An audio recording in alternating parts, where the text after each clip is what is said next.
Hey, all right, guys. Hey, welcome back to Record RC interview series. Tonight we have Wesmade from Wesmade Builds. What's going on, Wes? How are you, brother? Good. How are you? Yes. Hey, we're surviving through some of these not fun situations. We're just doing our best with what we got.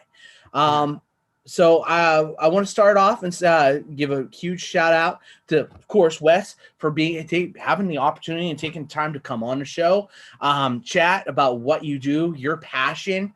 Because not gonna lie, in the RC world, you and I are polar opposites.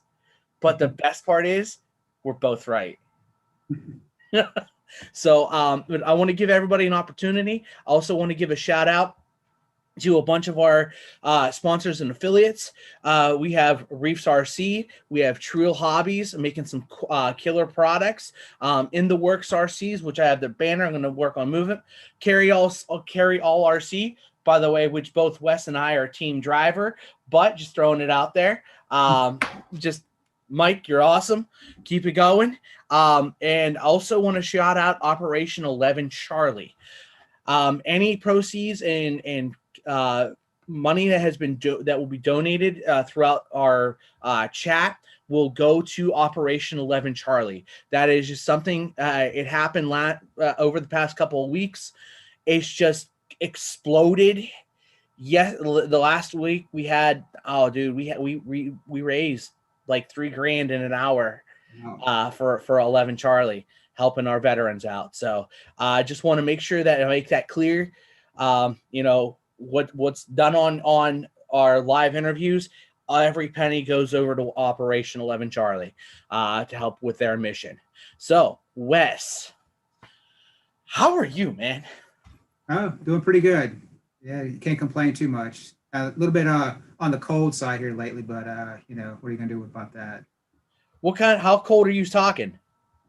Oh, I'm in Pennsylvania, but anything lower than about 40 degrees, I'm hurting. I'm originally from Florida, so more of a southern boy. Oh, that explains why your blood hasn't thickened. You moved north and I Yeah. moved south. And Yep. it's like probably 50 degrees at most. I don't see my breath anymore. When we first started chatting, I was seeing my breath, and I'm just like, hey, it's an ice rink in here. It's perfect. Yeah, I walk around cold all the time and like I'm freezing, but that's okay. Yeah. I've seen a whole bunch of your builds, man, and to say that they are detailed does an injustice to your designs. I mean, I'm looking over your shoulder. I see a couple of them. Is that a CJ5 I see? Oh, It's an old Willie's Jeep. So this is it's quite dusty, but this is a replica of the Jeep that my granddaddy had whenever my dad was a kid, and it's so it has the opening hood. I'm not sure how well you can see, but it's got somewhat of a scaled detailed engine, and roof comes off, comes down like that. So, but basically, this is the same as best as my dad can remember. It's the same color, and this is like some homemade topper that he had on there. Even comes down to the detail where it's square on the edge, even though it's rounded because they probably were cheap and that was easier to do, just to make the topper. But yeah, so it's based on I don't know if you remember the Losi MRC, the little small comp truck. yeah, It was I've the seen. I've Losi seen that. axles and drivetrain, and there's an axial SCX10 chassis, and then basically just made some custom links and mounts to make it a leaf spring. What's the wheelbase on that bad girl? Like 10 inches or so. So crazy enough as it is, this is 1/8 scale. Well, that's right, because the actual Willies were really small in Yeah. comparison. If you take one of like the modern side by side, I forget which brand it is, but like one of the kind of the 2-seater, the bigger side by side, The Mahindra. it has the exact same like a I forget what the brand of it is, but It's the Mahindras. They, you They're know, exactly the same footprint as the old Jeep. yeah, that's the the Mahindras out of they were making them out of India, and they kind of had to stop on importing them for various legal reasons. Yeah. So, but yeah, so it's not a very big Jeep. You know, it's funny. We were at Roush Creek, was this year or two ago, and they had a whole group of them out there. And I went up and talked to the guy that was driving, and it's just so funny to see how small that thing is when you get up close to it. But he was just going right up everything. It just is amazing how those little things just go everywhere. Like no power to them whatsoever, but yet they just go. Kind of That's funny. awesome. I did you get any video of that? I think I got some pictures. I didn't think I got any video. Okay. Yeah. So in our chat, we see we got Orlando and Kevin Gibbs coming in, and yeah, and Kevin's saying it's nice to put a face with your awesome and incredible builds. Yeah, we don't see too much of your face on your builds. Yeah, just at the beginning. Mostly it's just my hands. So Right. So I, go ahead. I was gonna say it was when I first started, I basically just hung the camera right up above, which I have it right here, facing straight down. It was just a GoPro, and I just turned it on and started filming. And the first build I did was like I think 40 something. It was like I was just basically this huge long thing of me just building this truck. And then I started working from there. And it wasn't just recently that I started doing the on camera, at the beginning of talking to the camera. But it's definitely been an evolution of process. The YouTube part and the video part doesn't come natural to me. So that part I have to work at pretty hard.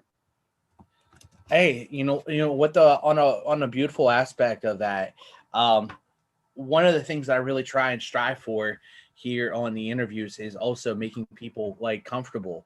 I know you're not the first person to say those exact words, like literally. We have we have a mutual sponsor who is becoming more acquainted with the camera because that's kind of how a product gets out there, and it's beautiful to watch. Also, JB the voice from he's one of the guys over at 11 Charlie. Pretty sure he's making sandwiches. We've got a running thing. Just to be clear, he was making sandwiches when I had 11 Charlie on, and it was all about the bacon. It's what he does. Yeah. So he needs to find. We need to find a way to hook up and airmail one of your sandwiches out here. Let's figure that out. I want to try one just because America. So looking at the detail and that in the truck that I happen to spy behind you, like what is the I mean, we know the inspiration for the Willys, right? That's coming from your grandfather. Like, what's the inspiration behind this? I'm sure if I can get it all into camera at one time, but kind of start off and work my way across. Beast. That is just gorgeous. I don't know if you're familiar with the Welder Up Vegas, the TV show. So I have seen it. I haven't watched it religiously, but I have seen it in passing. I haven't seen it lately, but years ago I watched it, and they had one of their first trucks they did. Well, I don't think it was actually even on their TV show. I think they just did it right before the TV show. Maybe what got them the show, but it was called Fermented Fruit. And so it was actually a GMC. I don't think it was a Chevy. I think it was a GMC cab over, and it had basically wine crates that they made for the wooden section, and they made this custom piece, and it's got a big diesel engine in the back, and it was basically looked just like this. And so several years ago, RC Everyday and I did a collaboration where I made a Peterbilt for him. And during the discussions, I started getting into like understanding what COEs were. And I kind of seen them before, never really looked much. I just fell in love with, this truck. And they just, the front end is just beautiful to me. Like, I just think it's, it's one of those things that it's almost so ugly as beautiful kind of thing, like almost like a little pit bull or something. So I knew I wanted to build one. And so I just said, I'll just build myself one. And about 2 or so years later, I finally got around to building it. So this is that thing. So that is amazing.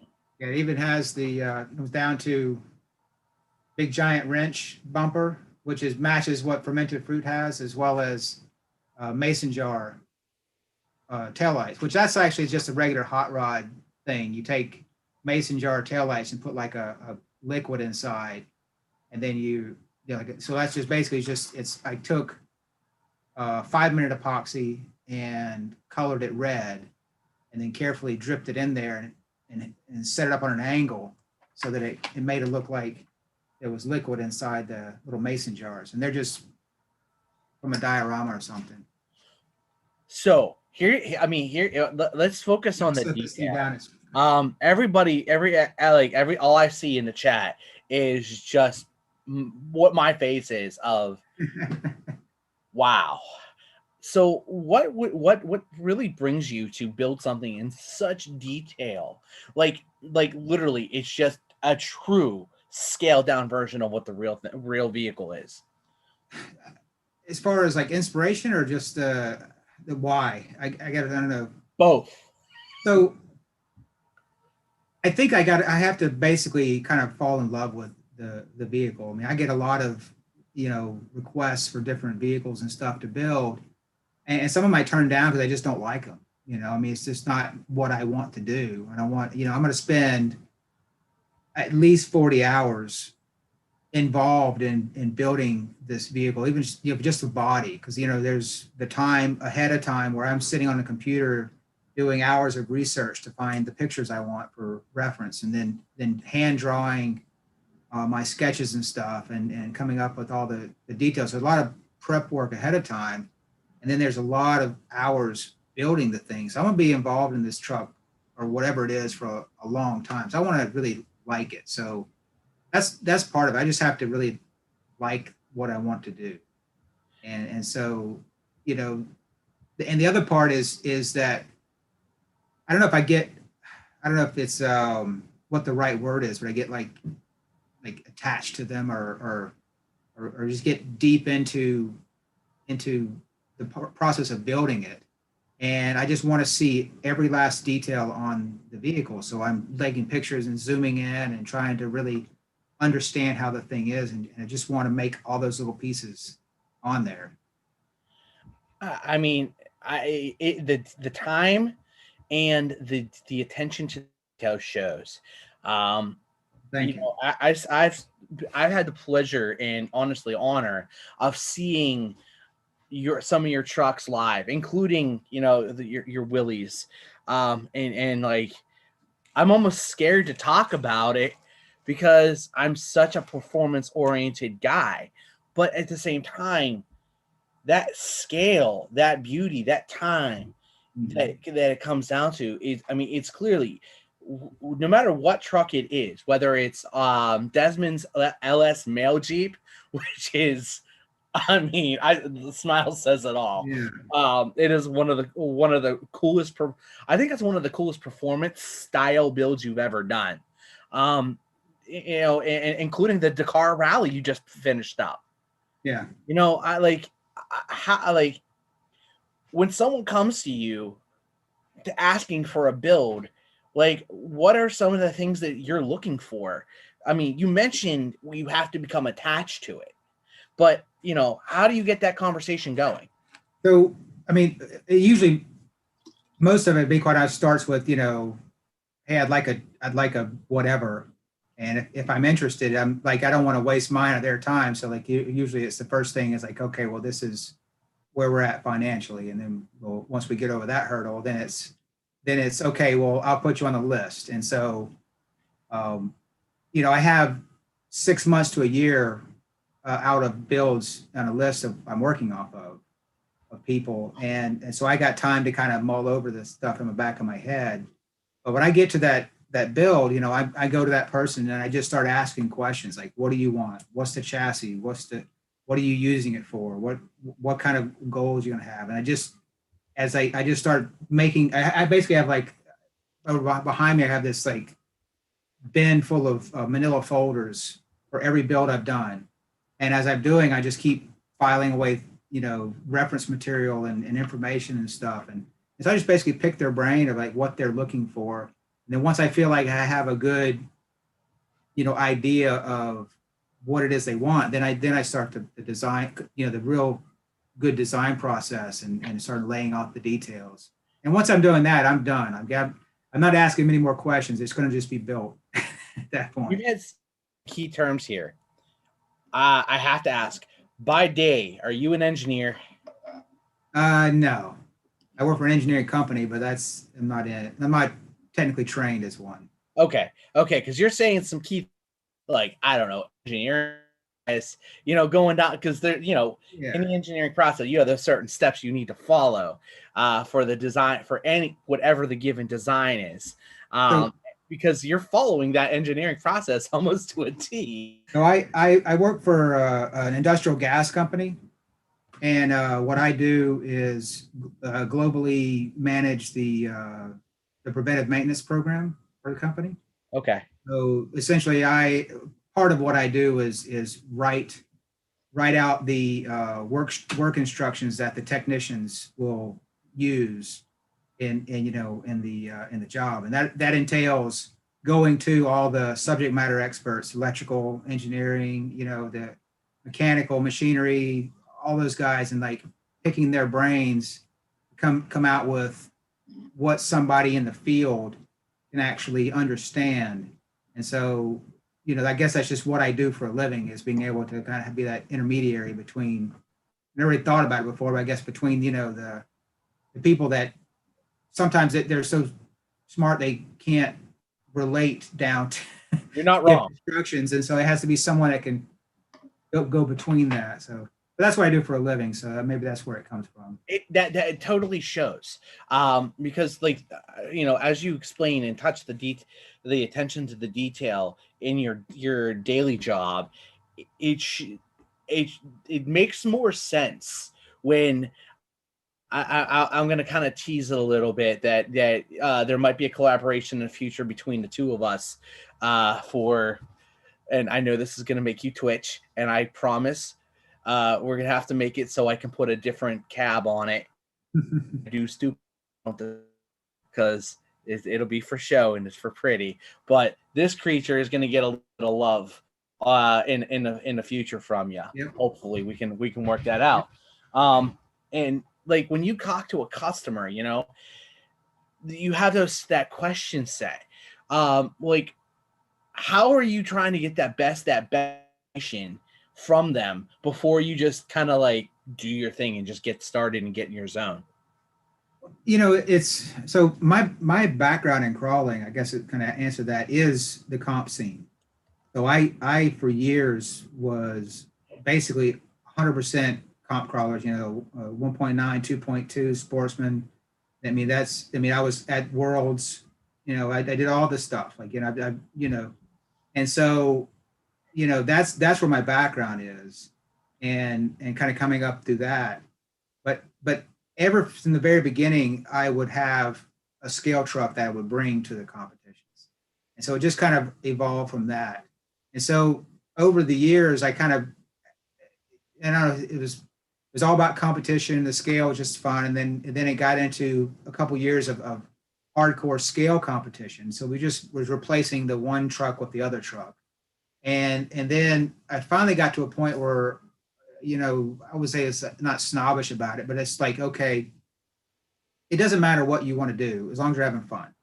If you want to go bash, go bash. If you want to go, crawl, you want to go down the scale trails, you want whatever you want to do, it's all good. It's all fine. If you want to Lex in body, there's nothing wrong with that. There's a reason for that. So it took me, I would say it took me a long time, but it's kind of one of those things that it just kind of slowly evolved into that. So I go with the approach when somebody comes to me is, what do you want to do? I mean, that's fine. It doesn't matter to me. As long as I'm interested in it, I'll do whatever. So, but that's the thing. I just want to make sure that when someone's asking for something, that I understand what they want and what they want to use it for. And then I do my best to give that to them. So one of the things I like to do, if possible, and it doesn't always work out, but I usually like to try to do a surprise for the person that I'm doing. See, and I got to feel that I'm going out right now, that there's a surprise coming, and they'll find it when they open the box. So, you know, I like to do stuff like that. So, And I mean, I'm looking at. I'm going to reference your most recent build at Dakar Rally. With I mean, as a viewer, as looking at those, each one of those little stickers, so articulately placed. You know, it's people within the hobby. It's the hobbyist supporting the hobbyist, including some of those larger guys that are still supporting the smaller guys like us. But like looking at the detail of that truck, man, I'm flat out floored. Your style, is it over there? yes, I'm waiting on tires to come in. So, You want to bring it over tireless to show because I mean I uh I know guys, I'm just trying to, oh my gosh. Oh, for this, Tonka body? yeah, it's a Tonka fire truck, and then a custom rear. And then I had to figure out a place to put the battery. So Oh. we got the spare tires in the back, and then waiting on more tires to show up. That's the postal service right now. It's not things aren't exactly moving. But this is kind of an example of you know, kind of how I do some things. So it was well, over a year ago. It was at Roush Creek, and a guy said, "Hey, I have this truck, and he's a local guy to our club. Would you mind doing something with this? You know, whenever you get around to it, kind of thing." So okay, no problem. So you know, when he handed it to me, it was this chassis, and it was the Tonka body. Still looked like a Tonka fire truck, and that was about it, you know. And so I took it home and stuck it on the shelf. And a year later, I'm like, well, I probably should get around to that. So, you know, but I sat there and looked at it every time I walked by and kind of thought about what I wanted to do.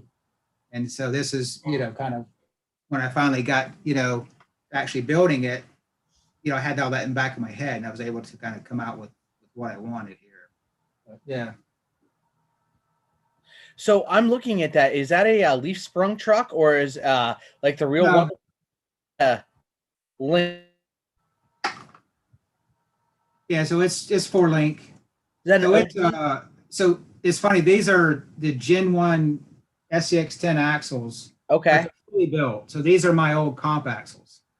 And so they're overdrive, underdrive. They got the you know, the brass, the beef tubes, and the XR10 mod. So they got, you know, the extreme articulation and everything. So and it basically is just a regular SCX10 transmission in the center, and it's 12.3 wheelbase. It's just basically a stock truck when you get down to it. It's just pieced together. So That's so cool. How heavy is that beast? um, probably 6 pounds. Only 6 pounds. Yeah, probably 6 or 7 pounds. It's not that heavy. Wow. But there's no electronics or battery in it yet. So I mean that is going to add a little bit of weight, but it'll probably be in the 7 pound range when it's done. That It's is lighter than this one, that's for sure. that's You don't want to hold that one for very long. It's not light whatsoever.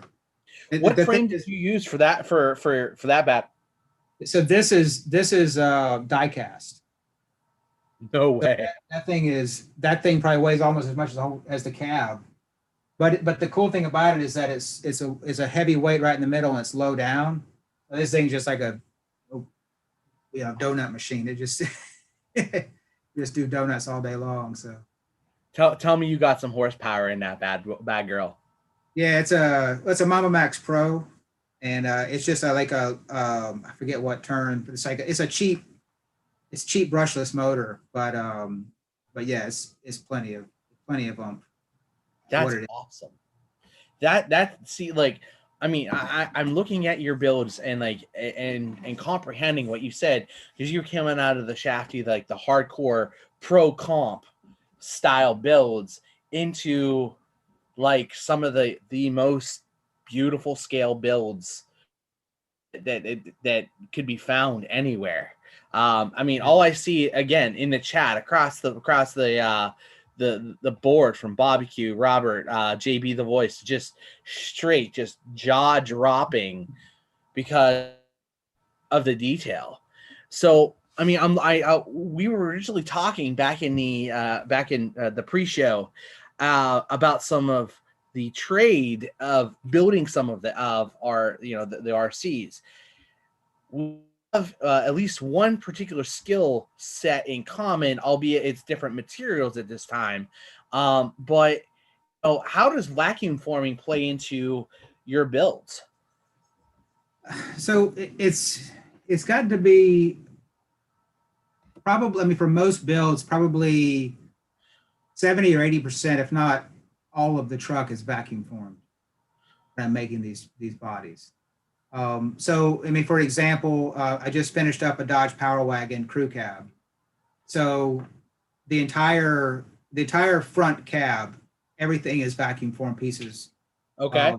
The rear section is just basically a square box. So I built that from scratch, but the fenders are vacuum formed as well. So, most all of it is vacuum formed pieces. So, I mean, this is, I don't know if you recognize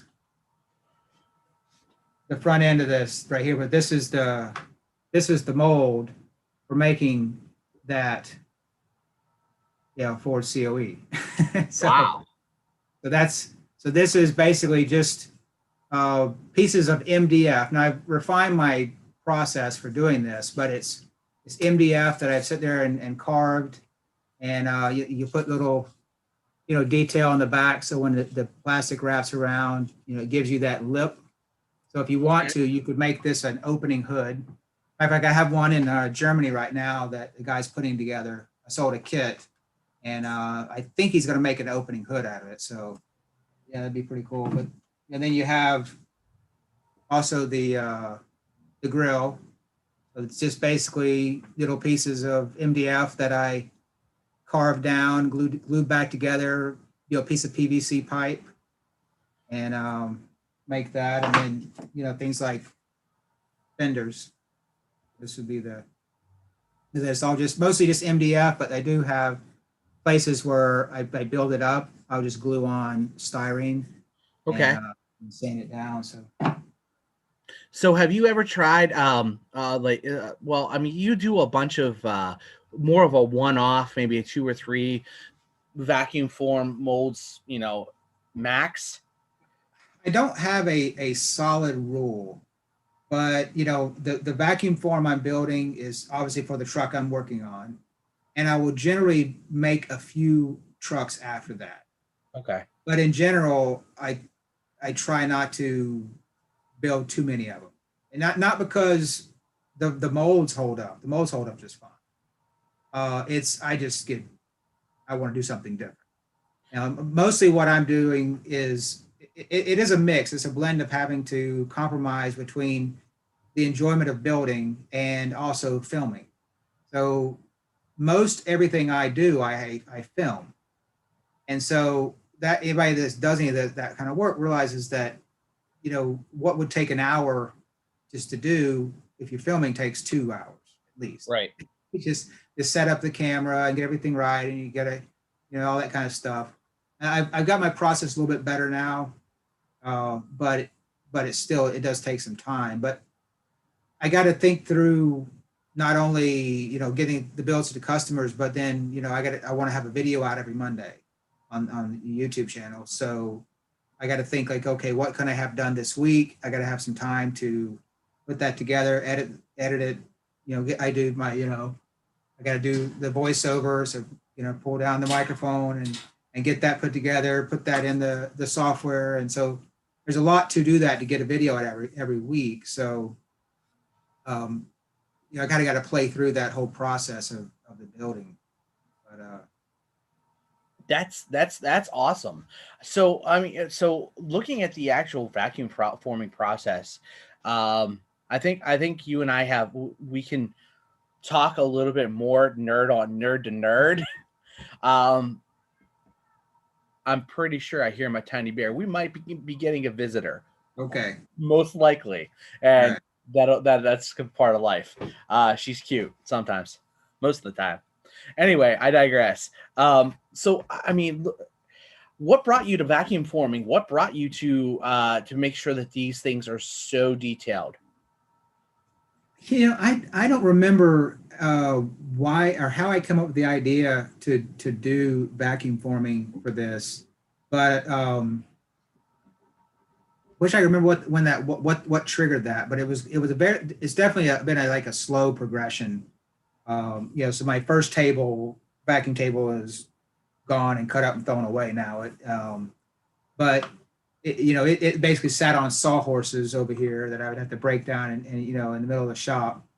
And so I remember I think the first thing I did a vacuum form on, if I remember right, was the Datsun Bluebird. And I did a scratch build Datsun Bluebird for Make It RC channel.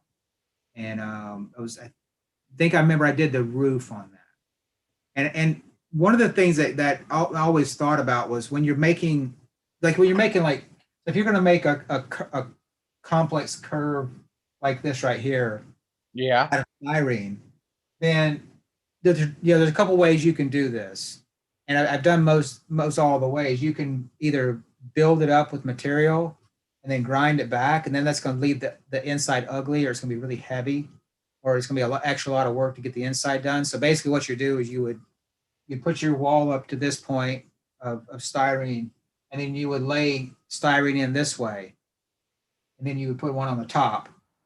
Then you just come back and sand it round or sand that shape into it. Okay. But then, so that's a lot of work. Also, what I did a lot of times, if you want to make this curve down the side, then what you would do is you would put ribs. So you would cut individual pieces of styrene, the shape. And so as the body progresses down, you'll have to, each one will be like 10 millimeters apart or so. And so you'll make each one of those ribs just a little bit different as the shape contours down the body. You glue those ribs into place, then you'll glue a skin over the top. Wow. So you have an inner skin, an outer skin, and ribs. That's another traditional way to build bodies. A lot of people still build them that way. And it works really fine, but it takes forever to do that. So I just kind of thinking like, what's a way that I can build these quicker and better? And so, I said, well, I can make the roof. I can do the rest of the stuff. I can do the sides, no problem. But the roof's really hard. So I said, I could probably take a sander and sand that shape. We'll give it a try. And I did it, and it worked out okay. And it just kind of progressed from there. It's like, well, I can make the roof. I can make the back. If I make the back, I make the sides. I make fenders. I mean, I just started seeing, it's one of those things that if you're a hammer, everything is a nail. So Right. It's kind of one of those things that the more I got into it, the more I started seeing potential for, using it in other places. Once we get done, I'm gonna send you a couple of links for some vacuum tables that will make your life, that it'll be life changing. They are a little, nothing in our hobby is cheap. Come on now. It is what it is. But I think I really believe that it'll save you a lot of time in the long term, especially using like an actual a vacuum pump. I know your wife will probably be mad for like the 10 seconds it would be on, but it really only needs to be on for like 10-15 seconds at a time. So, and Harbor Freight is a beautiful place for those. Yeah. It's one of my favorite places. By the way, while we got 10 seconds, I'm going to go through and give a few shout outs to our sponsors. I'm going to start off with our mutual sponsor of Carry All RC. We got Reef RC, got Trill over here, got In the Works RC. I'm sorry, the banner's out just slightly out of there you go, you can see the logo there slightly, but I also want to shout out Northwest Scalar Designs. They do some really cool chassis. Who knows, maybe in the future you'll build a comp style chassis with one of your beautiful builds. I don't know, you could reject it. I'm up for most anything, but my 2021 is filling up quick though. Well, good. I hopefully I got in for 2021. I'm hoping. I'm hoping. Yeah, I'm probably about Well, quite honestly, I know I don't have work for all of 2021 right now, but I can always slip stuff in if there's time in between when things are drying. Hey, you're right. There's always time. Well, I mean, look, when it comes down to this thing's gonna get beat on anyway. So 2022, send it.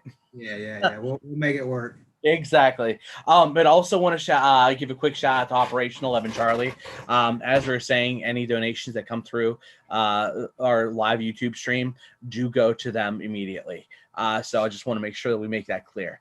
And by the way, I want to say one of our very loyal guys, viewers, Orlando, just got engaged the other day. So I want to say congratulations. So awesome. Yeah, so Wes, I'm looking ahead. 2021 is going to be an interesting year. Not just with the builds, but with how we adapt around everything that's been keeping us down. And help in some ways it helps the hobby grow quite a bit, because I've heard a lot of hobby shops had the best, past 6 months period paragraph. So what kind of events are you planning to try and get out to for this upcoming year? So, I mean, obviously a lot of it's going to depend on what is available. We talked about, Motorama not being around this year, so that's going to stink. I usually like to go to that usually kick off the season. I would like to make it down to USTE, but I'm not sure if that's going to be in the cards. I do have my tickets to Proline by the Fire. And I'm really, I'm crossing my fingers that by then everything will be good and we'll be, a lot better off than we are now. But other than that, I'm really just kind of going to play it by ear, because I don't think anybody knows what's going to be available. I would like to get out to more, just to do more scaling, just more, going out and walking trails and stuff. As one of the things this year that my wife and I did, because can't go anywhere, you can't do anything. So, we started hiking a lot more. We've always liked it, but, we started just picking that up and going, like we go to a town and stay in a, VRBO or something and go hiking for the weekend and just something to get away. But, I always try to bring a truck with me when I come. So at least one day, and she's very nice enough to say, okay, one day we'll drive this with the truck too. So, but hoping to do more of that. So she knows you very well. Oh yeah. Yes, very much so. I mean, I can't say much. I keep a truck in my vehicle at all times, especially going on a longer trip, because there's been a couple of times to come up to a road closure because of an accident. Well, the road's closed, I'm gonna bust out my truck. Yeah. And I've been more than often, more times than not, people around me like, that's cool, here, take it for a spin. Yeah. So obviously I would have been traveling this year, but like previously, and I'm hoping to get back to it eventually, is I would be gone about 1 week a month. 1 week, every month I would be gone traveling. And so typically it's fly out Monday, fly back Friday, meetings Tuesday, Wednesday, Thursday, and I'm by myself. So I have the little SCX 24 that I actually put in my suitcase when I go on the plane. And when I get to the hotel, they almost always have a flower bed out front with rocks in it. So like at the end of the day, when I've been sitting in the meetings all day, I can go out there for 10, 15 minutes and just like drive that little truck around the rocks and be like, okay, I feel so much better now. I can actually make it for the next day again. So I really enjoyed that. That's a perfect use for a 24.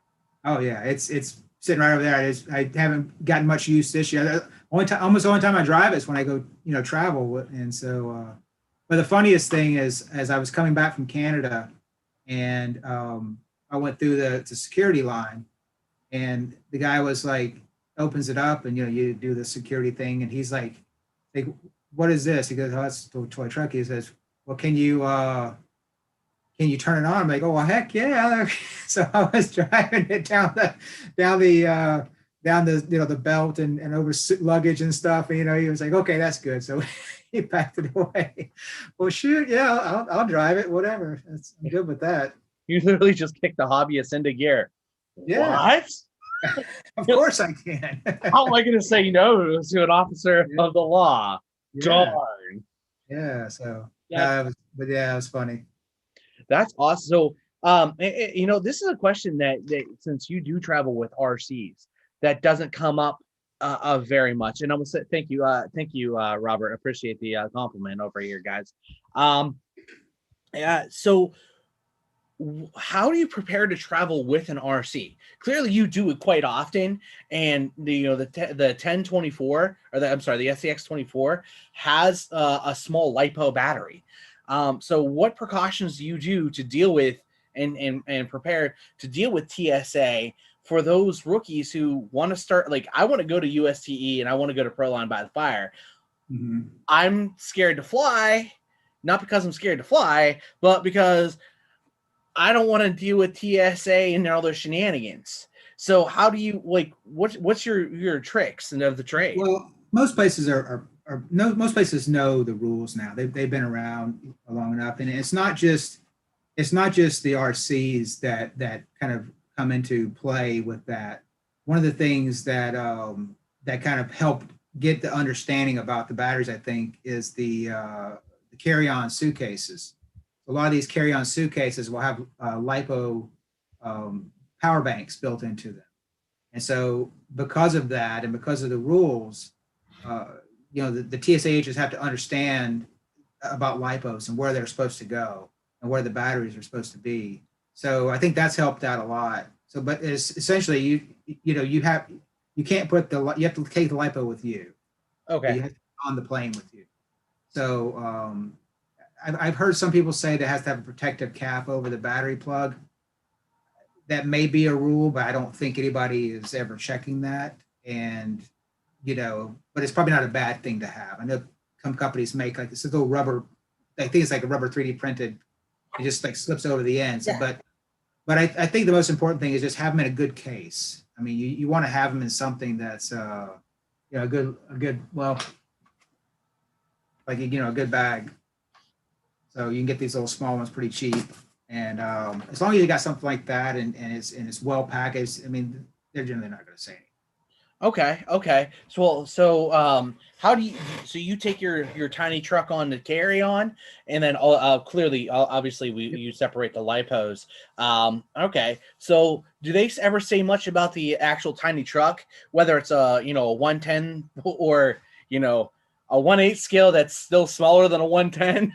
No, they. I mean, when I went to USTE and I just basically took a duffel bag and put my truck inside there and just took it on with me, and I mean, nobody said anything about it. So, I mean, so I don't know if they see them enough or they just don't care. If it's not what it's not shaped like a bomb, so I guess they're not worried about it. I mean, Right. I get more searches in my bag for protein bars than anything Wow. because it's shaped like the Yeah. traditional you see them on the movies, the C4 explosive, and it's some kind of a thing, and you got a bunch of them stuck in there, and you see people opening up your bag and they're looking around, and then they get to the protein bars and they just like they're done searching, and what they're looking for. Oh yeah. I've had I more problem actually with that than with our seats. I was in Dominican Republic, and I was one of the people singled out coming off our honeymoon, and that's what they were looking for. The dog double sniffed me, Yeah. and over to there I went, and not a lick of I think they were speaking a dialect of Spanish. It was a bad translation, but Yeah. anyway, clearly I'm here, so we're good to go. I also got I got it for Proline by the Fire, but it's a travel on. It's like a Pelican case. I want to think this one's made by Seahorse is the brand. It's like a cheaper version of Pelican, but it's a pretty good. It's a big hard case. It's one of those you throw off the roof and waterproof and all that kind of stuff. So I got that, and it RC truck fits inside, Okay. and I can put all my stuff around there. And essentially, the plan is to put the truck in there and check the bag. And I have it with elastic strapped down. Everything's inside it. You could drive a truck over the top of the thing, and it's not going to be fine. So like that's the thing I worry about more than anything is I see what they do with the with the suitcase bags. They're coming off the plane, you know, and so if you can't take a carry-on, you really need a good hard case to put it in. I think anyway. You know, that's interesting because there's other because I try to keep all kinds of politics and other stuff off of the channel for clear reasons. I want to keep it strictly RC, but there is other gear meant for protecting things that of longer and louder ranges and such that would go very well to protect the tiny trucks as well. So Yeah. hopefully You our mentioned viewers can put two and two together what I'm alluding to. But you mentioned clearly Harbor Freight earlier. I think Harbor Freight has some pretty reasonably priced they do. boxes. I mean, they're probably not quite as good as some of the other ones you can get. I mean, but you'd be surprised at how how well it would work. They're not as waterproof, but I totally towed one behind me in the Potomac River with on the 30 off the back of a 30 horsepower boat, and it didn't open up. It took a beating, bam, bam, bam on the waves, and I did it for about 10 miles, and it's still up in the house. It still works. So one of the things you have to, I never even thought about, and which I'm glad that the company knows about, but like that built it, but you have to have a way to break the seal. When you go up in the airplane with the cabin pressure changes, you come back down, you have a bottle and it changes. So like the one at Harbor Freight has a little valve on it. So when you get to where you're at, you open the valve. Otherwise, you would basically not be able to open that box. You'd have to drill a hole in it to get it open. It would be like locked shut. But the one I have has a tiny hole in an O-ring through the handle. So as soon as you open the handle, that hole is open to the atmosphere. And so that releases the vacuum, and equalizes the pressure in the box. But that's something you don't think about like that. But it's thank goodness the companies are think about that kind of stuff, because I say that would have sucked if you got all the way to a vent and you can't open the box. You got trying to get a hammer to open the stupid thing because it's. I totally go to Harbor Freight and get the cheapest drill they had. And just whoop, I'd send it. I mean, at that point, you do it somewhere where it's going to be still in a strength. It'll still hold its, still do its job. But wow, I wouldn't have thought about that at all. I was going to say I have my 3D. Just got my 3D printer up and running today. It looks like my print is off the bed, so I'll have something to do when I'm done with this and clean that up. That's funny because that's exactly where I was going to segue into. Welcome to the dark side. I know. I didn't think I would get there, but I'm finally. It's been dude. I've watched everybody on the forums, not just scale. So I ghost the Scale Builders Guild. I do ghost it, but my style would probably make a lot of those guys twitch. I see. You're like staring at this truck right above my thing. Oh, no, I have one looks just like it behind me. So yeah, gone down to the scissors and all. Yep. I might have totally. It's that ugly. Yeah, I got one that's not far from that. Okay. It's my G6 truck. I just throw a Lexan body on it and it's when it breaks I fix it. Other than that, it's just this is actually the G6 truck that I drive. I just had a different body on it. I had a old C10 body, but the frame, the motor mount stuff is the same. Mm-hmm. And it's funny that you brought that up. Because have you actually had one of your builds brought into the G6 and driven for the 3 hour? No, I haven't done that. I've had some other things that, I really not into the endurance part of the stuff. It's quite honest, when I go to the G6, I don't even get a card. I'm just going there to hang out and drive and have a good time. So I've never, all the G6 I've ever been to, I've never actually filled out a card and done any of it. I just go out and have a good time. So okay, I got a card. I didn't fill it out.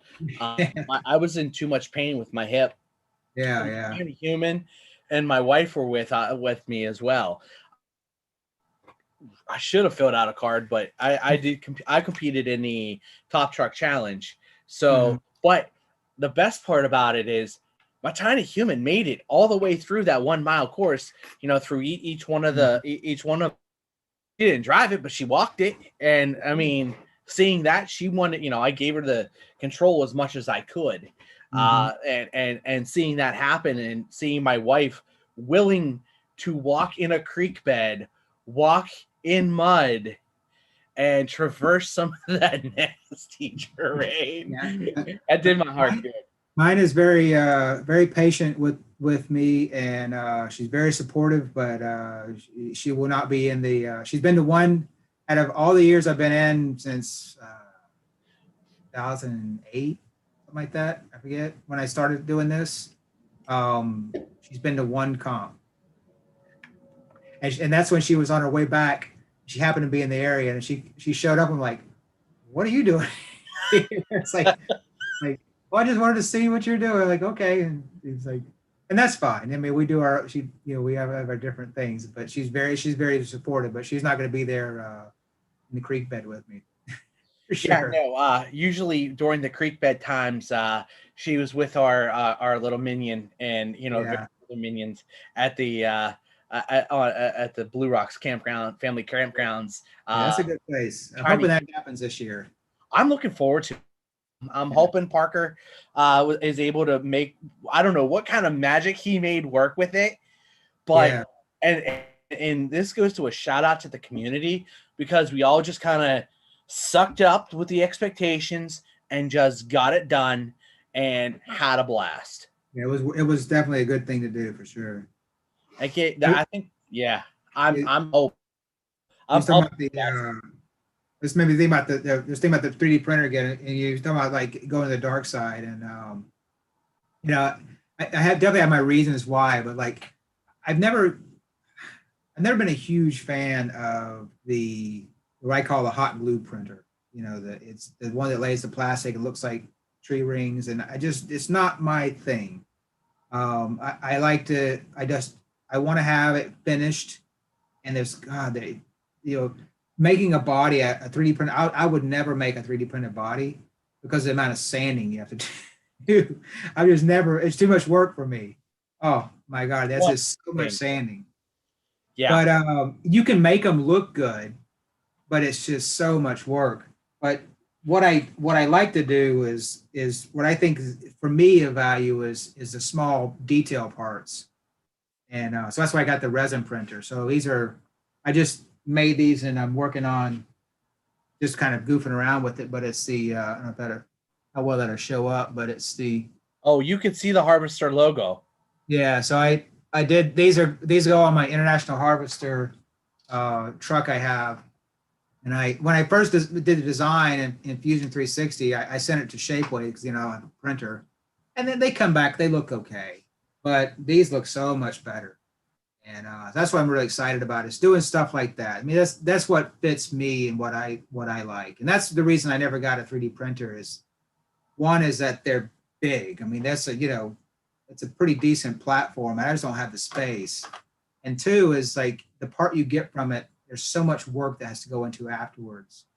And to be quite honest, I can make it by hand as fast as I would be finishing the part that's 3D printing, you know, so. But with this, I mean, the printer's like this. I mean, it takes up no space. The part that comes off of it, you knock the supports off, little light sanding, and you're done. So that's perfect. So you just waited for the 3D printers to become good enough to actually be efficient for what you're doing. Yeah. That I've seen. So I gotta throw out Mike here, because he has a resin printer as well, and I've seen some of the stuff that he's been able to pull off. Mm-hmm. And you know, I had a hard time getting the one my father has that he lent me for the upcoming to the last year's G6. I sat there with Pocono Scales and Trails. You know, Adam, he and I there for like, it was a hour and a half phone call, you know, sending screenshots. And if I would have had Zoom, we would have just, so getting the settings correct for PLA plus. Yeah. I mean, I've gotten some really smooth stuff, but as soon as you start getting to those odd shapes, PLA, unless you slow 15, millimeters a second, man, or I'm sorry, yeah, whatever, it's tedious. Well, that's the other thing I was looking for. I was waiting for a printer that you could do the classic thing of what everybody says you can do is just hit the button that says print. Yep. And that's what that thing does. And I'm like, I don't want to tweak anything. I don't, 3D printing is a hobby. I have enough hobbies. I don't need another one. I need a tool. And so that's what I really liked about the resin printer. Like Todd Norton, he really helped me out with getting the right stuff picked out and then the settings and how to use it. And he's been my tech support. So I can grab a body real quick to show you another thing. Please do. So while you're doing that, I'm gonna shout out our sponsors one more time. So we have helping sponsor Wrecker RC as a whole. We have Carry All RC, got their bag right over behind me. We have Reefs RC up here throwing out some awesome servos. We got Trio making those awesome wheels, axles, all those not only pretty but also very efficient hop-ups, which I have proven their reliability and durability with this Porten 3. It's gone through 550 gates of snow, rain, trees, rocks, and whatever kind of weird loamy soil is up on a mountain right between West Virginia, near Winchester, Virginia. It's a real special weird soil. I've never seen it except for there. And then of course my boy Brent Throws It Down, Northwest Scalers Designs, and SRDLV license plates. I cannot forget Operation 11 Charlie. And one, just because anything that's donated through the chat goes directly to them. I literally, in the middle of it, I get on the PayPal and start PayPal and sending the money over. I'll get reimbursed on the back side of things. That's life. Yeah, and it'll be good. So everything happens. All right, so back to you said you got a body or some parts. Well, so this is a headlight I designed in Fusion 360, and this is a headlight for a Dodge M37. So it's designed to fit the axial lens. I have one right here, but the two little tiny holes on either side is where those pins go in. So this is the one you see on the honcho with the light. So that light, and then the center part is designed to rest a 5mm LED, and then the hole in the back where the wire would come out. And so that's what I just printed on the printer today. So that goes on this one, which is ladies and gentlemen, I'm working on. We got a beautiful, beautiful body coming in progress. This is so it's basically the same body as one I just finished for the customer a while back over the summer, but it was so he had a Dodge M37. I need to message him to see if he's done with it, but he was building his M37 and rebuilding at the same time I was building the RC. The only difference is most of the M37s have a canvas roof. So for this one, they wanted the hardtop. Okay. So when I did the canvas roof, I essentially built a metal structure in here, silver soldered all together, and then it stretched, made and sew a canvas top for it. And this one, I had to make two new molds, the back mold and the top mold, to make this thing into a hard top. And so, this one's in progress, coming along. But so it's also a part I designed, but this one was printed at Shapeways, and if you can see the definition, it's decent, but it's just not as good as what this resin printer. I think that comes down to the actual definitely not the file that they get, because I'm familiar with Autodesk Fusion 360. I actually, on a professional level, use it with middle-sized humans in a setting that which I don't really talk about, because it's the internet and such. But we actually use Inventor Pro, and it's always the newest version. So I've dabbled Fusion 360, so I'm familiar. You're clearly, you put on a clinic. But yeah, so The I mean, details you're getting. the one thing that like with the one thing I do like about Shapeways, the things I don't like about it is they're slow and they're expensive. But the thing that's nice about it is like, when they get the part, they actually have a processing, in-house processing. So when I get the part, I throw paint on it, and that's it. I'm done. So what they actually do is when they 3D print their parts, they have they sandblast or a media blast the parts, and so that basically erodes that very top surface where all those rings are, makes it smooth. Okay. So it gives it a grainy texture, but a couple coats of primer and it builds it up enough that it doesn't look too bad. It doesn't look awful, and it gets sand down real quick. But you're eroding away the definition, so you lose some of that. And that's the thing. That's the one thing I liked about the resin, is that it comes off with high enough definition. You don't have to do hardly anything to it, and you don't have to do that sanding and processing that erodes away those nice fine lines that you spent hours designing. So that comes down to I know there's a lot there for those watching. There's a labor of love that goes into designing each part using AutoCAD, from calipers down to making sure everything is done right, and plus making it into the convertible STL. Sometimes Autodesk likes to come up with some entertaining errors. I see the look. Your says it all. You know exactly what I'm talking about, and seeing that labor of love. Do you foresee that coming back in the future and making life a whole lot easier? Especially like you said, this is the second one of those M137s that you've done. Now that you have these, as a consumer, I see that body. I'm like, that is really cool. Your process is streamlined at this point. You know what needs to be done, and you can get it done much more efficiently. And now that you can do those headlights, that's So taking a lot of so time. so what?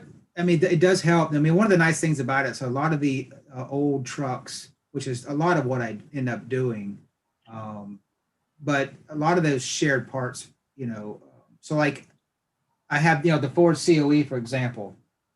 I'm working on this is a 52 Ford COE, but I'm working on a build I'm just getting ready to start, which is a 51 Ford F-150. So the cab's the same, but they cut off this section at the bottom. The front of the grill is the same. The insert of the grill is the same. A lot of those parts are the same, so I can reuse a good part of this body and just end up making new fenders and new hood. So it's kind of the same thing for the parts that take a lot of time to make by hand, like door handles. So I have to sit there and make door handles out of a chunk of styrene. I got to get these little hand vise and hold this thing with these little tiny files I keep up here, and sit there and with my magnifying glasses and file that piece down. And as soon as I spent 4 hours making that, I got to make the other side. So it's 8 hours right there. Yeah, so that that's I spent a whole day just fiddling around with making these little tiny parts, and I enjoy doing it. But then if I can make more builds if I do the work of designing it, spending an hour designing something in Fusion 360, design a door handle. Right, because then that 8 hours turns into 1 hour, and now you're waiting for the part, and you're doing something else inside that time. We got a couple of people asking. Guy, good looking over here, is asking, can you do a 71 Stingray? Peter North is his name, and then same with a boom truck with a figurine of Jeffrey Toobin. Not sure who Jeffrey Toobin is, but We could, I mean, I'm sure you could figure out the figurine part. Yeah. Google's a beautiful thing. Yeah. But I mean, Hey, it's I Wesmade Custom Builds at gmail.com. And we always talk about it. westmadecustombuilds.com. Westmade Custom Builds at gmail.com. Email. So, All right, I'm typing it there. I'm yeah, telling him, we send get them lots of a requests and making stuff. It's funny, you know, a lot of people on the YouTube, I guess, don't realize that most of the builds I'm doing are not for me. Like, you know, if you look at the shelf behind me, most of the 24 trucks I built this year aren't on those shelves. There are quite a few. My wife thinks probably more than there should be, but most of them go somewhere else. And but I get a lot of people that say, "Hey, I'd like you to build so and so," and I'm like, "Yeah, okay." I don't exactly take requests, you know, unless it's a cash request. I guess I'm not just building for the fun of it. Although, you know, to be quite honest, the money I make off this is not. I'm not really. That's probably a bad way to say it. I don't really make any money off this. Is that I I try to offset my hobby by, you know, selling these bodies. I enjoy building them. I get probably as much enjoyment out of passing it on to somebody and seeing them enjoy it as I do if I was going to drive it myself, maybe even more. And so, you know, I can if I can kind of offset that by, you know, selling these bodies and builds and stuff. So, like, you know, and keep doing it. That's awesome. That's all I'm really trying to do. So it's truly hobbyists supporting hobbyists. Yep, yep, that's it. I'm not in this to. I mean, I have a job. You know, we talked about that earlier. You know? So that's what pays the bills, and this is just for fun. That right there is the beautiful thing as well, and why I like to try and support those people who are, you know, doing unique and really cool things. What you said, you got how many trucks per year? Like 12 or 15? This year was a little bit more than normal. I just put out my 2020 year in review video on the YouTube channel, and there So was I would watch some of it. there was 17 builds as far as, like, you know, things I did over the year. Now, some of them were just bodies, some of them were complete builds, some of them trailers, did different things. But you know, I'm not filming this. I'm just building it. Yeah. So what I'm doing is when I'm in between waiting for things to dry, when I'm filming other builds I'm working on, like this one, and I'll work on this one for an hour or two here and there. And so I think I did probably 24 builds this year. That's epic, man. That's epic. So it was So quite a bit. Well, I didn't go anywhere. So yeah, so I was home a lot. well, I mean, who knows where we're gonna go, you know, with restrictions and travel and whatnot. Yeah. Might be match that or have a personal record. Who knows? Yeah, I'd like to get into. I mean, this year I did a lot of bodies, but what I really enjoy doing is a complete build. And I've, you know, like the one I talked about, the 1951 Ford F-150. That's going to be a complete build, just like the Dodge M37 I made earlier. Is basically the guy's like, I want a truck, make this for me. This is what I want, and then I hand him over a built complete truck, and I get the whole build process. So I'm doing that. I would like to do more of that. Now, would something along the lines of doing it in like having a working chassis, and like someone says, "Hey, here's a working chassis, build it from there." Yeah, that's fine. I mean, I've done it where I've, like, for the M37, I ordered a SCX10 raw builders kit, an RC forward drive conversion to leaf spring, and then I have boxes and boxes of old electronics and stuff that, you know, I would say old stuff that's brand new that's been sitting around for forever that I bought and I'd use it one day. And so I pieced together electronics to put in there, and then bought the wheels and tires and just bought everything, and then basically shipped him out a complete truck, radio, and all he had to do was add a battery. Well, you know, that's fun. But then, I also have where, like this, like somebody shows up with a box of parts and says, make this, and that either way is fine. See, and like I'm thinking that we'll talk more about it when it comes time. Um, I don't know that I'm quite qualified to make a tow truck, but I got the chassis and I got plenty of idea and I got plenty of electronics, which will make life a lot easier. Which I can supply their electronics. But we'll Yep. talk about it. I Yeah. think my mind is running, and I just need to be patient. And patience is something I'm very good with. As have met me, especially Bull Gear videos. He's always up in Northern Virginia. He's got a chance to meet me. Patience is not exactly my number one virtue. Yeah. Yeah. I hope we get to meet him again. It's been a while since he came by here and we talked a little bit in the shop some a while Oh, that's back. awesome. But it's been a while, and hopefully get some more of that once things open back up. Yeah, I know he's been traveling quite a bit with what he does on his full-time stuff. Yep.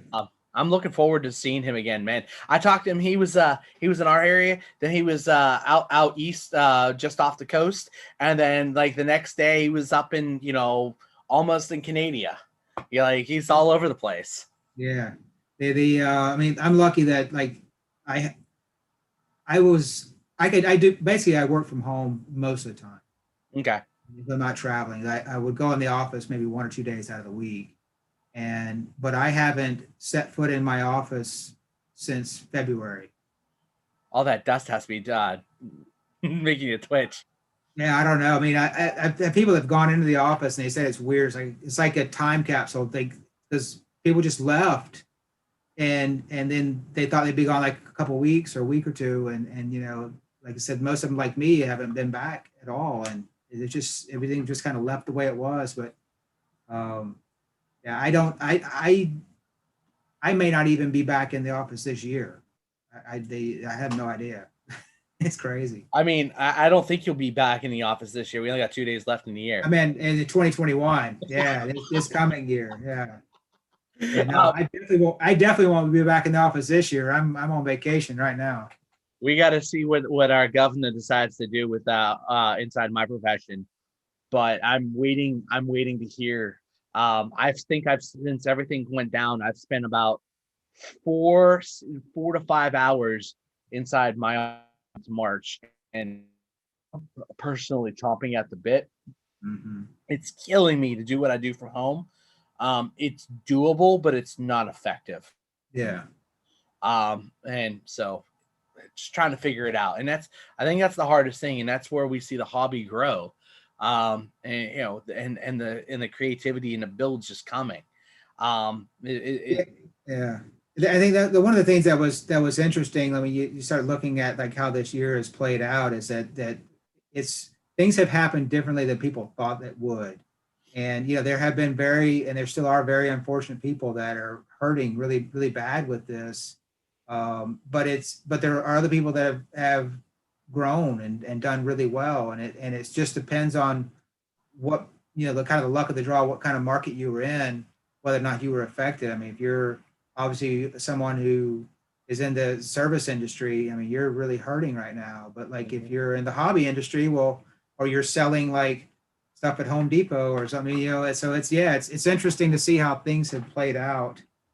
And I think it's a little bit. I think it was surprising to a lot of people. I mean, one of the things my wife and I said when this thing first started is that there's going to be a lot of grad students that are going to have decades worth of information to sift through and figure out over this year of all the different things that have happened. There's going to be I think there'll be a lot of stuff that come out of this. It's going to be interesting to see, but it's been strange. That's for sure. I think that's the best way to say it. But at the same time, as strange as it's been, we as are just going to become better people. Yeah. And it's amazing as much as we see the Karens, we've also seen generosity coming through from everywhere. You know, I've also seen those building and like helping some like our vets and those that have depression and kind of PTSD. They're struggling hard, Yeah. and you know those organizations are really trying to, you know, really give them an outlet that meets what their needs are to kind of slowly socially push them into it, you know, into becoming social animals again and social people again, but also not pushing them too far that they're outside of their comfort zone.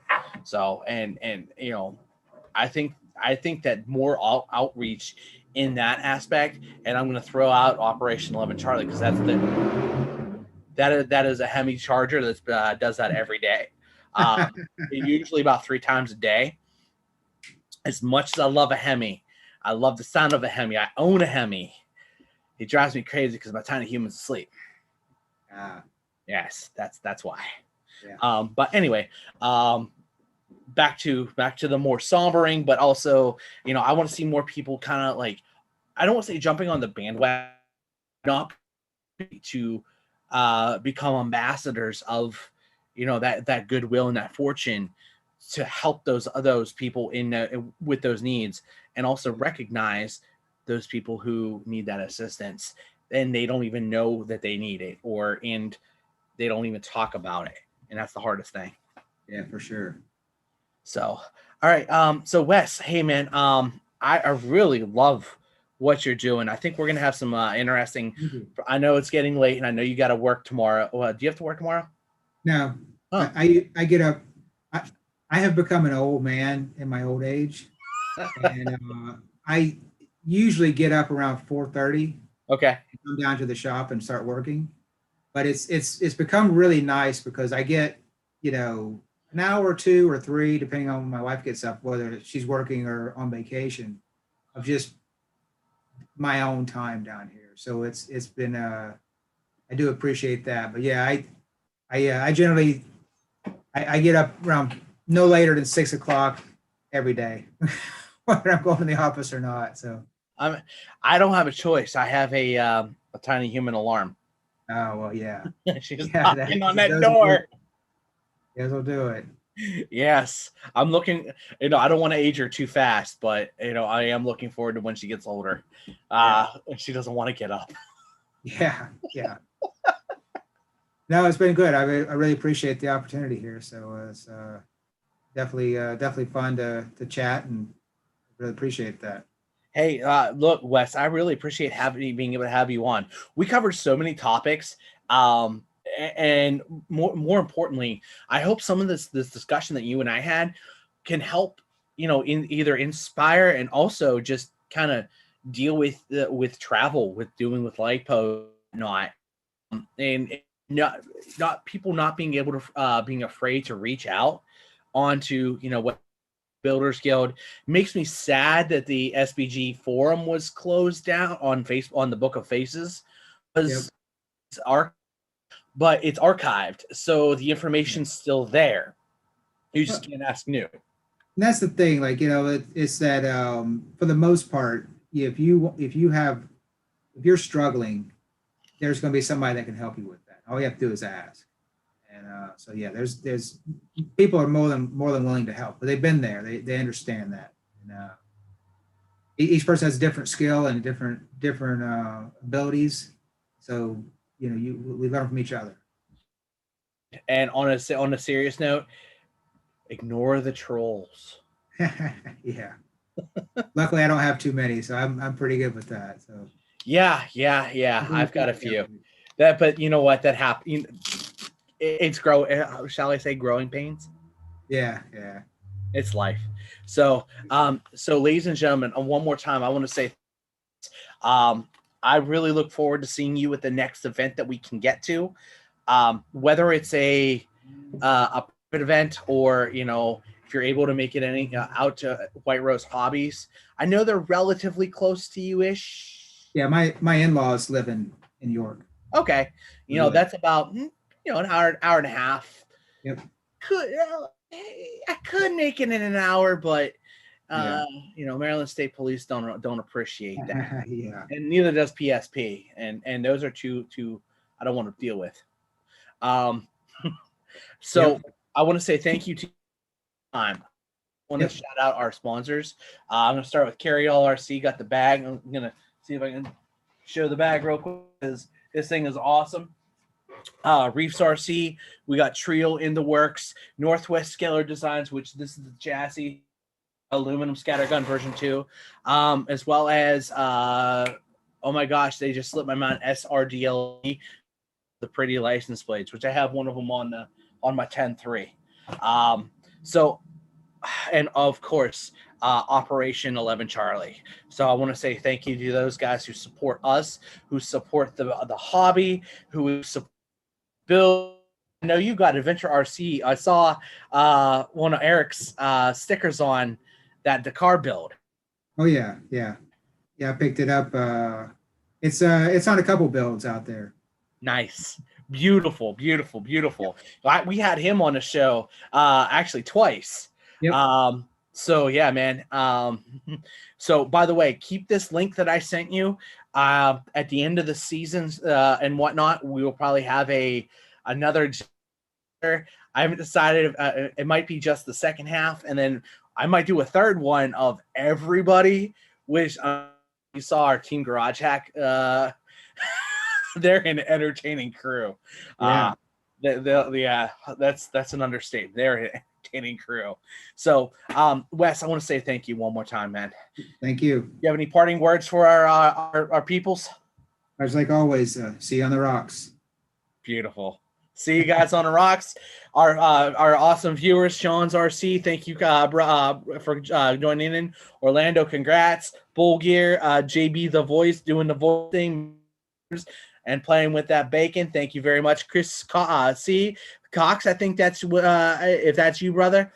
Thank you for joining us. Happened to meet him at Super Shafty. Kevin Gibbs, who was in here. The Black Turtle. Oh man, with Starcana, Robert, Kevin Gibbs, and Barbecue back in here.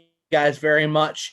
I'll really look forward to hanging out with you guys if we can get down to USC and various other events throughout the nation, and hopefully the world too.